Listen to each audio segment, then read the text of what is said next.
Jai Shri Mataji. Good morning, everyone. Let's bow down to Shri Mataji, raise our Mother Kundalini, and put Bandhan.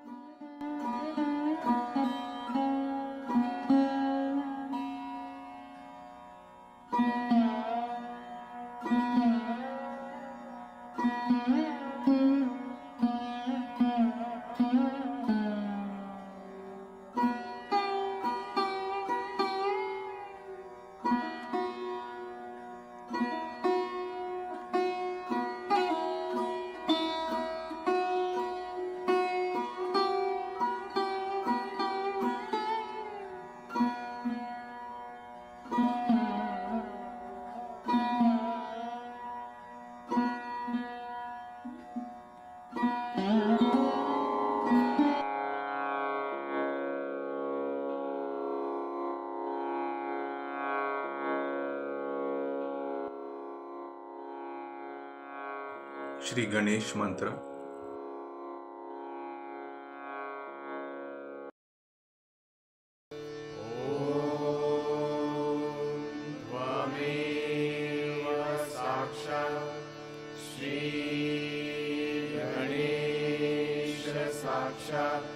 Shri Adishakti माता जी, श्री निर्मला देवी नमो नमः।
Let's balance our left channel.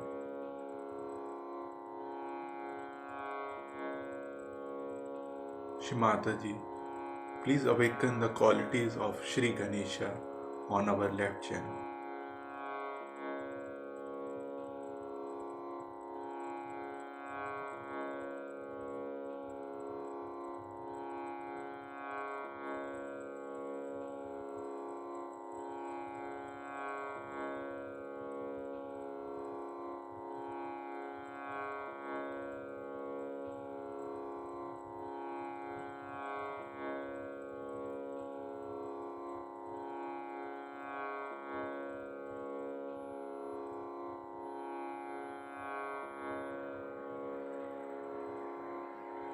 Now let's balance our right channel.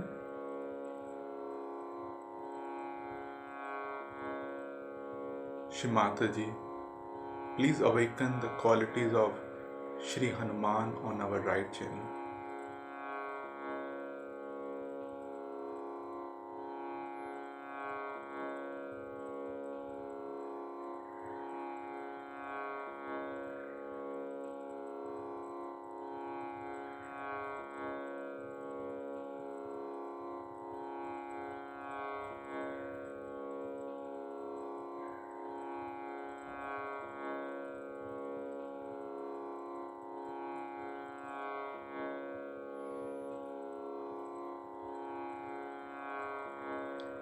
Now we'll balance our Agya Chakra.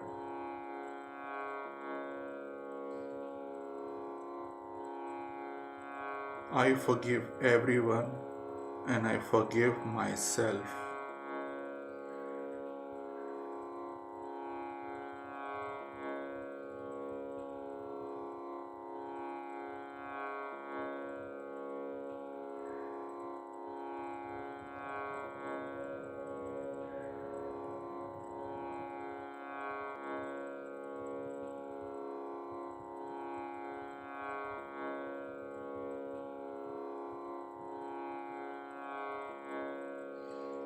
And right hand on our Sahasrara.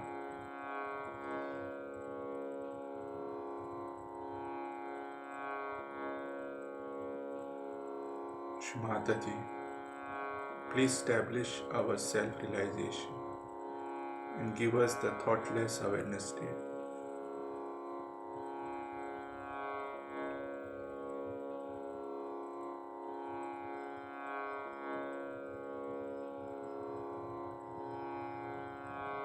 And bring our hand back on the lap.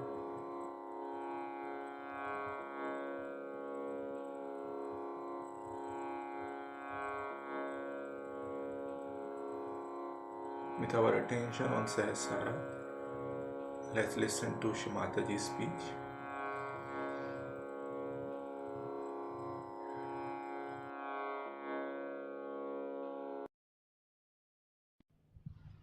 We can say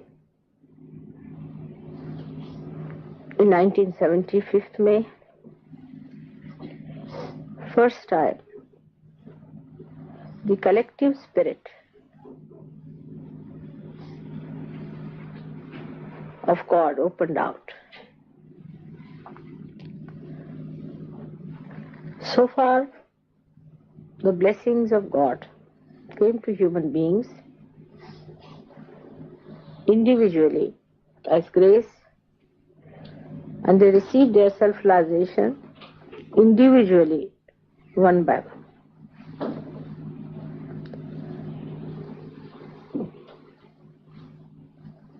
And the method for individual realization was just the opposite of the collective. First, they had to establish their dharma, cleanse themselves fully, desiring all the time for their salvation, putting their attention to their salvation, as they call it Ishvara Pranidhan, thinking of God, asking for His grace, and acting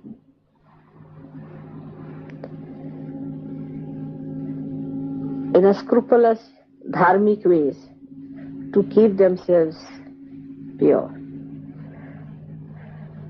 They had to control their mind, control their desires, control their action in such a manner that they absolutely kept to the center path.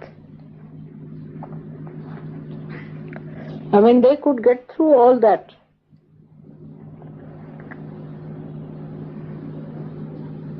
testing and immunity, and when they deserved, then only the grace of Mother gave them realization.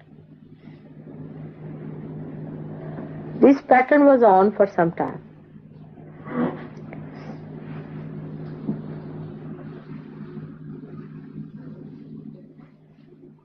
These few people who got realization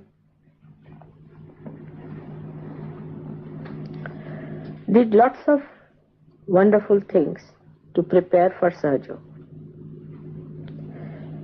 They were in every field of life, but very few and unique.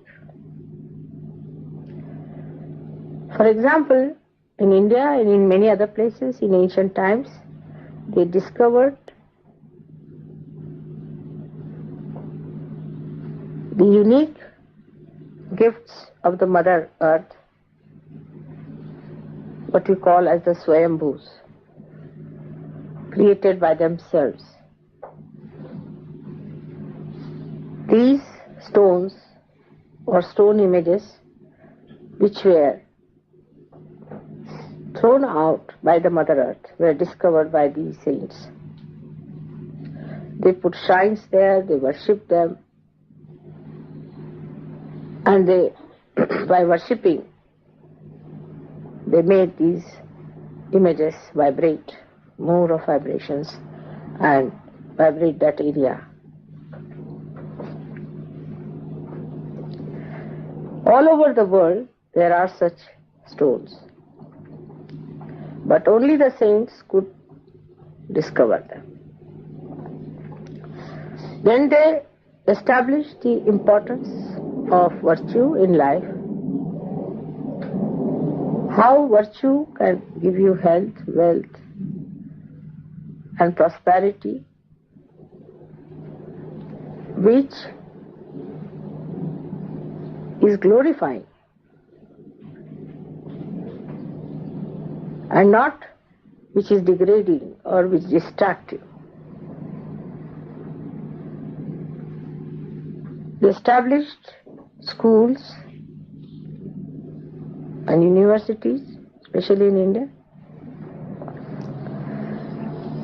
And today, even today in India, the families which belong to one university carry the name of that university as their gotras. And even today, the families belonging to one gotra cannot marry.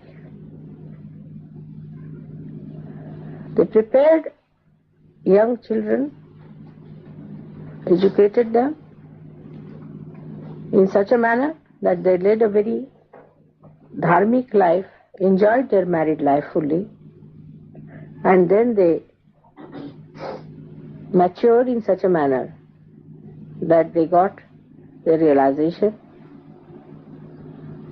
and lived a life of complete enjoyment.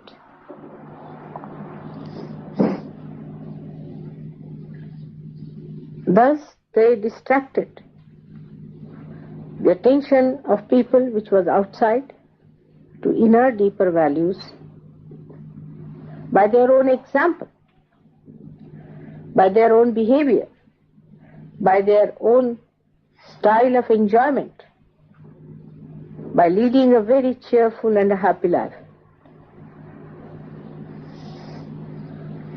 All this permeated a kind of confidence in God, religion, and a very good, balanced life.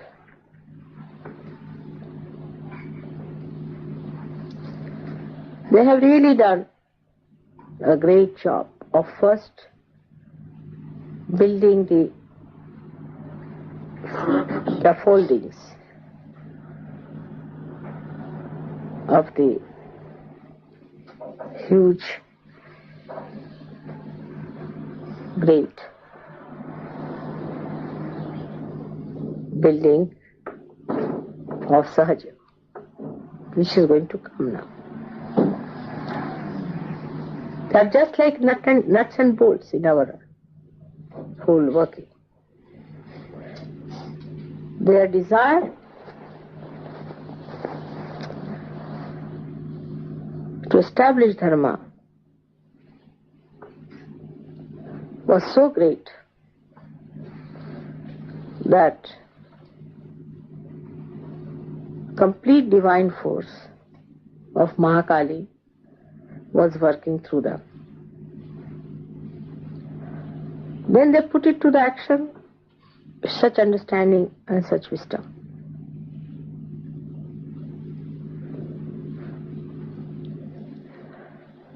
Great scriptures were written by them.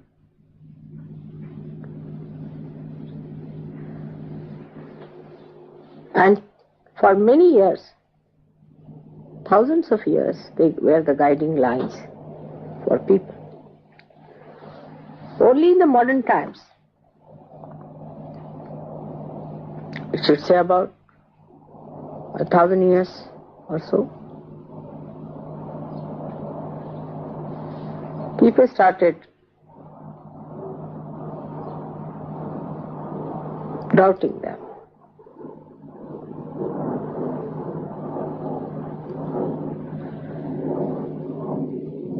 Before that, people used to doubt themselves. They used to doubt that we are not yet capable, we are not good enough, we cannot do it better, but they are perfect. Whatever they have said is all right. There was no doubting about the incarnations or about these saints, what they said. But the doubting was about themselves. That how is it that this is the good path we know, this is the real path we know, still we are going in the wrong direction. If you read the poems of those days, it's all the time. That's why, despite the desire to be good, to be upright, to be righteous, why am I roaming into wrong paths and wilderness? The writers in those days always showed that a good, righteous man was rewarded by God's blessings. But all this started toppling down with the ego developing and the superego challenging.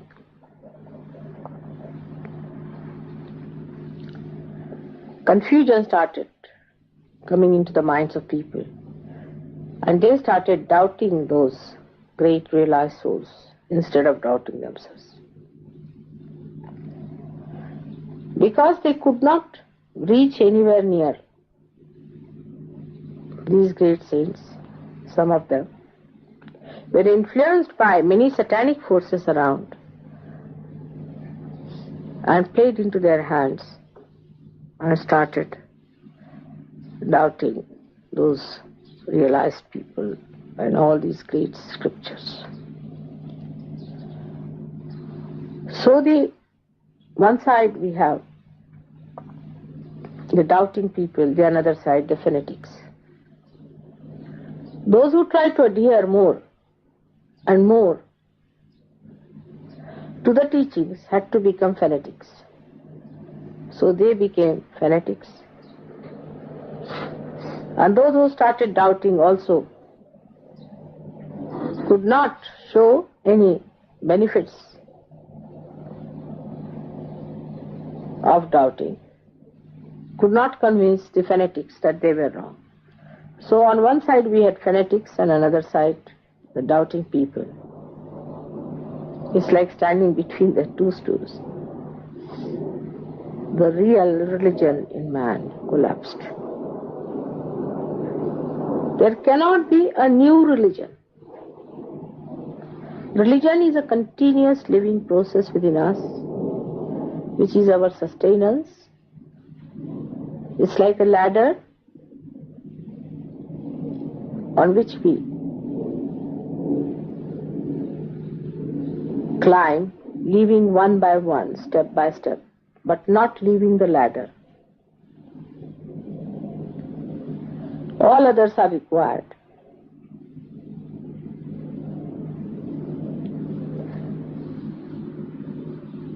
So the ultimate had to be established because of these two types of emergence.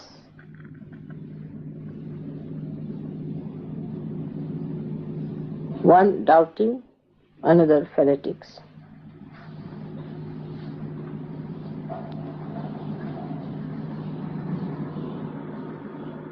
Both had not known God. Both had not achieved reality. And they criticized each other because both of them did not know what truth was.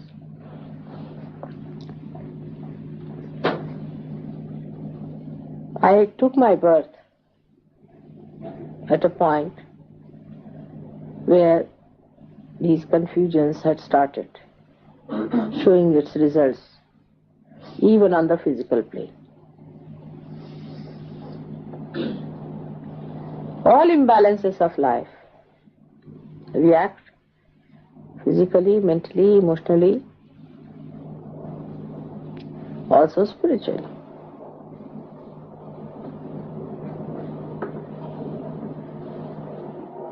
When I started looking around, I was amazed how ignorance had made people naive, like a cloud of ignorance which came on them. Formerly people had this much understanding, this much sensitivity to know what is right and what is wrong. Even if they were wrong, they knew that wrong was wrong and right was right. But in this confused state, I was born. And I knew I was to open the Sahasrara.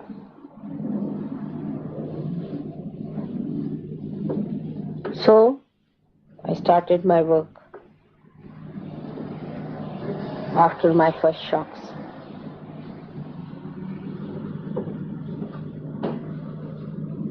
I decided not to talk about it to anyone and lead a very, very normal life of a very ordinary person. Not to be very striking. Because, like Christ, when he was born, a star came up. That's how the King Herod came to know about him. And his forces worked, and you know the story, what happened.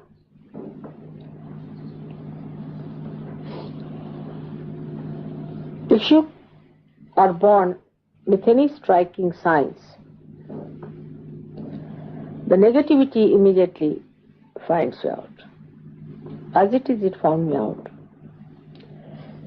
And just after the 15th day of my birth, there was a very big accident, as you know.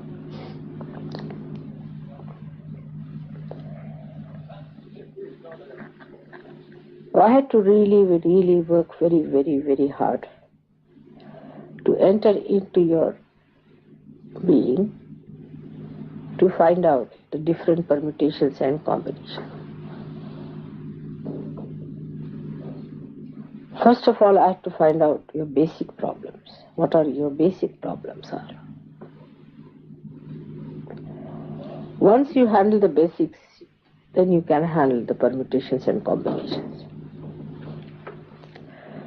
After finding the basic problems, I started finding out your permutations and combinations. And I was amazed how human beings were placed to their outside world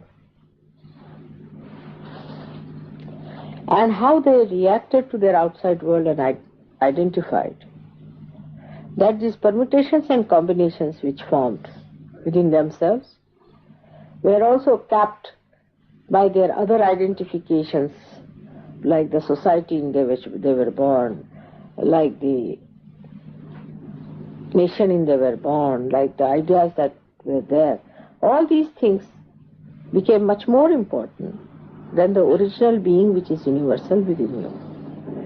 And every individual had taken a very odd, funny, awkward type of a shape, which I didn't know how to reduce and how to bring it to proper growth level by which they start their growth. It was a very hard work. And the nights after nights I used to work while leading a very, very ordinary life of a very normal person, I used to deliberately behave like a very simple, ordinary student and show all my ignorance about things. But sometimes, truth has an awkward habit of slipping out, and it used to show itself. Then this working started. And one of the biggest major problems of human beings I found was the family life. And that's why I married.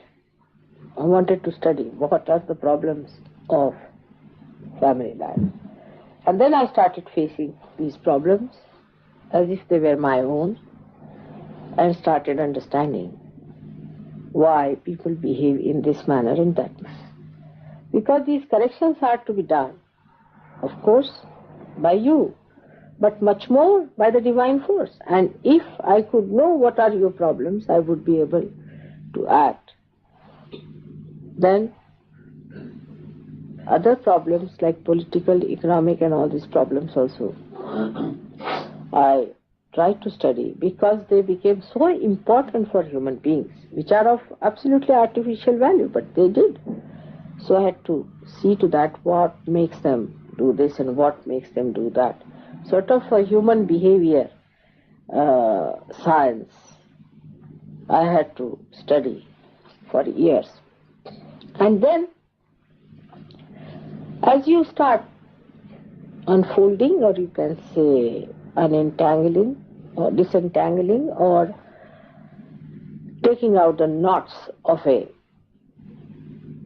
bundle, you reach a point where all the knots are opened out and one knot is still left, you see, which is to be opened out. And that was done on the 5th of May 1970. And once that had done, the collective phenomena started working. And the greatest collective phenomena was that the Sri Chakra, being on this earth, could be felt through your fingers. This was never before so. Nobody felt the fingers enlightened. Nobody felt the vibrations on the fingers as such. But they felt it within themselves. Because the rising of the Kundalini and everything and the way they developed themselves inside, they were more concerned about one individual. They developed their inner being much more than their collective being. But now, because the Sahasrara of the universe was opened out, everybody started feeling the vibrations around them with their own hands. That means the chakras themselves were feeling. Before, now, the fingers which are manifested from the power of a particular chakra or chakras could feel the vibrations. That means the sensitivity of the divine which was in the chakras spread out to peripheries to such an extent that a human being could feel it on the fingers. This was fantastic.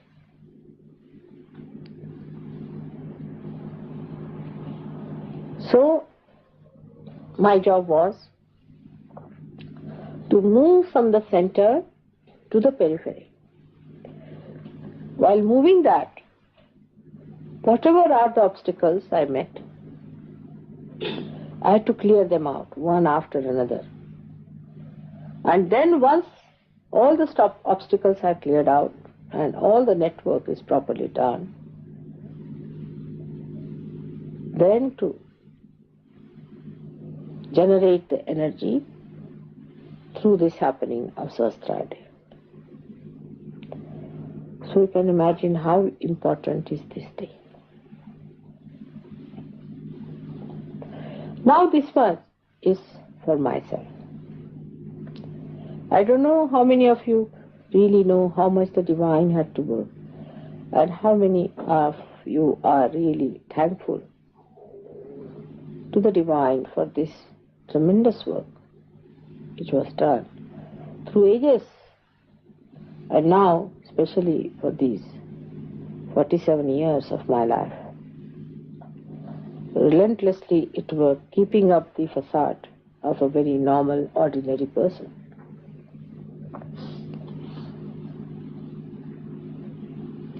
Because it had to reach to the ordinary, not to the extraordinary, but to the ordinary. And one had to take out the extraordinary qualities in the ordinary by making them deeper. This was the tremendous task. But then I must say that the Sahaja Yoga, when it started working out, I also was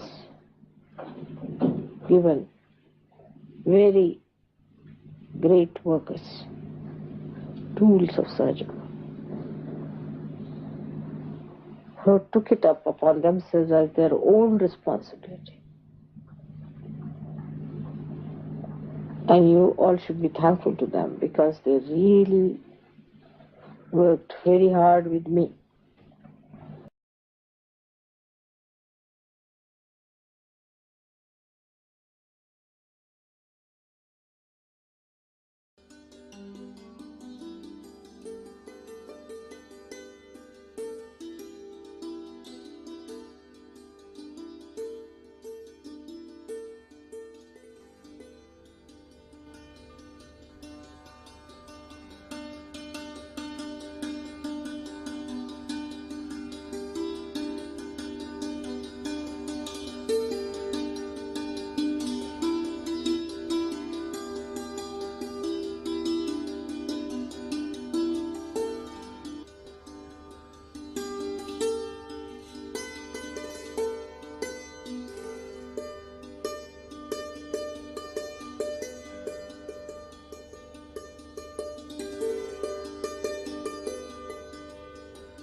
Mahamantras.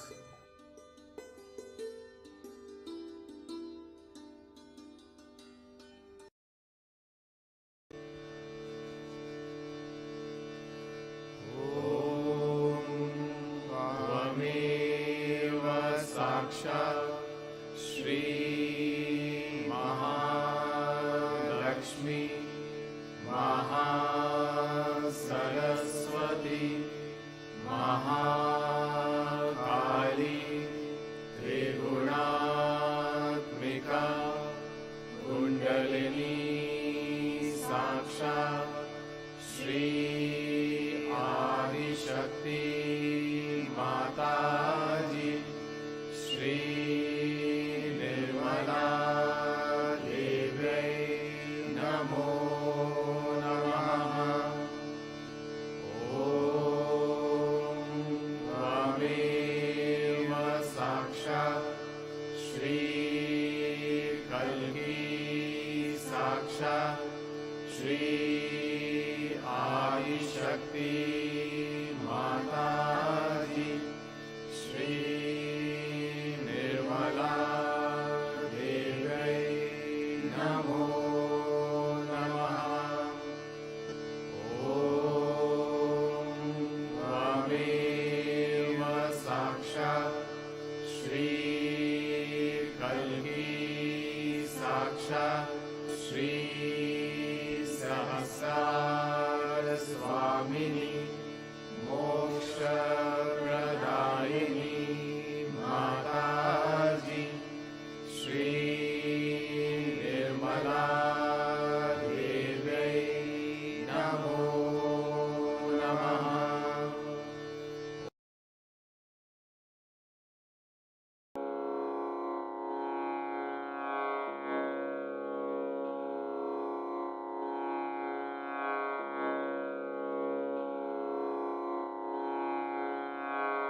Thank you, Shri Mataji, for this beautiful collective morning meditation. Jai Shri Mata. Let's bow down to Shri Mataji, raise our Mother Kundalini and put Bandhan